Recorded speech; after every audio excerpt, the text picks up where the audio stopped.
Hey guys, just thought I would give a new update.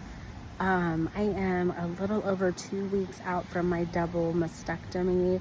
Just got back from a walk. It's a beautiful fall morning here. The leaves are starting to fall a little bit, but it's still really warm.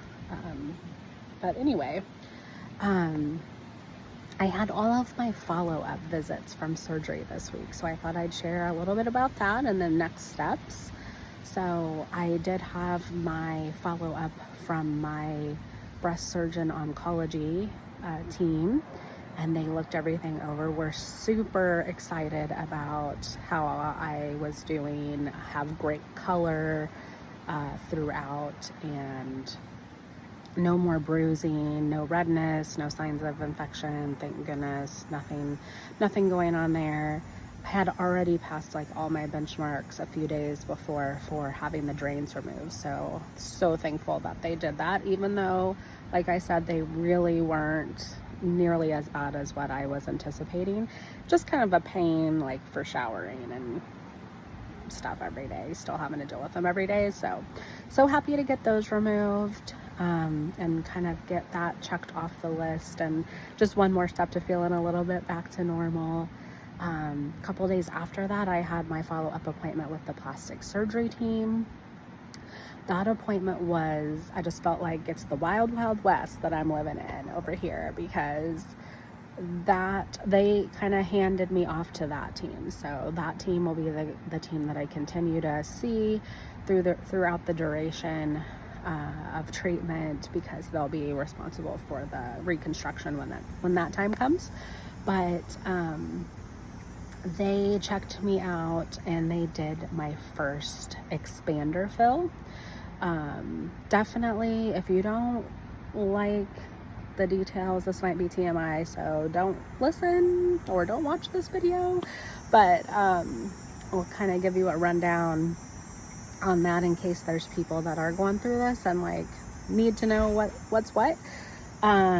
So that appointment, I just keep going back to like how fascinating it was. It really, I know it's on my body and it's happening to me, but it's like kind of an out-of-body experience somewhat. And it also is just, I find it so fascinating that it's just so intriguing to me what they're doing. So anyway, after surgery, they have to put some air in the expander so that the expander at least has something in it.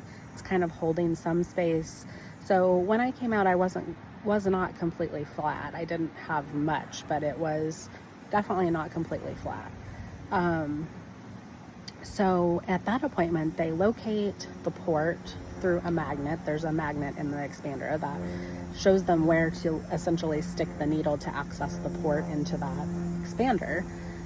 And they took a syringe and they sucked out all of the air that was in there. So essentially it was like watching a like balloon pump in reverse. So it literally like made my chest go completely flat. It was really wild, and I saw it like happening.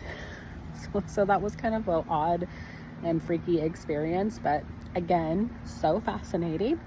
So then once they got all the air out, they then put a syringe that contained saline, and they injected saline in there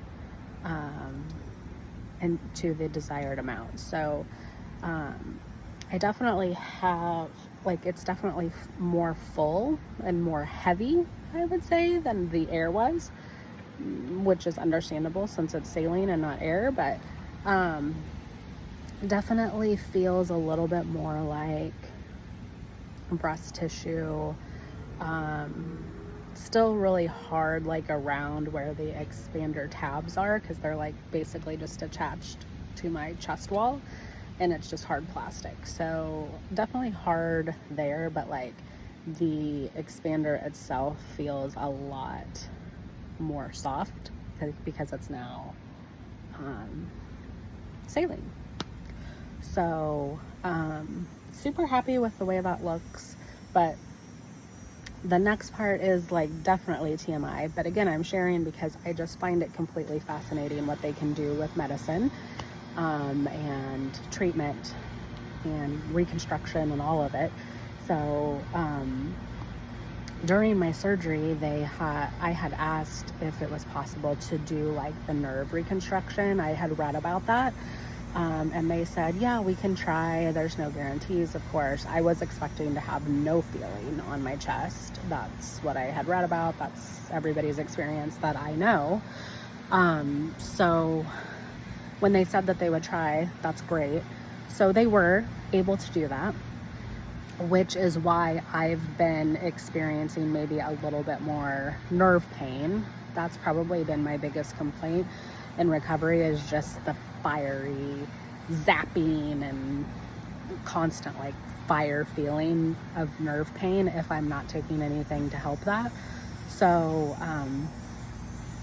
once I got my fill done, you know, I'm like just feeling how it feels, like just kind of getting used to my new body and kind of feeling the saline, testing to see if I have any sensation, which I totally do in some areas. But this is TMI, but my nipple responded to that. That is so crazy, you guys. That's not supposed to be a thing at all. So at this point, like both have like responded to like touch or temperature change. Wild. I couldn't be like more stoked about my progress, about how like keeping my fingers crossed of like maybe feeling normal as possible again after this is all over. So they're just amazing. Like what they can do is truly amazing. So that's really exciting. That's been my big news. I hate to say that my big news this week is like nipples and sensation in my boob, but that's what it is, and that's what we're talking about. So it's really great.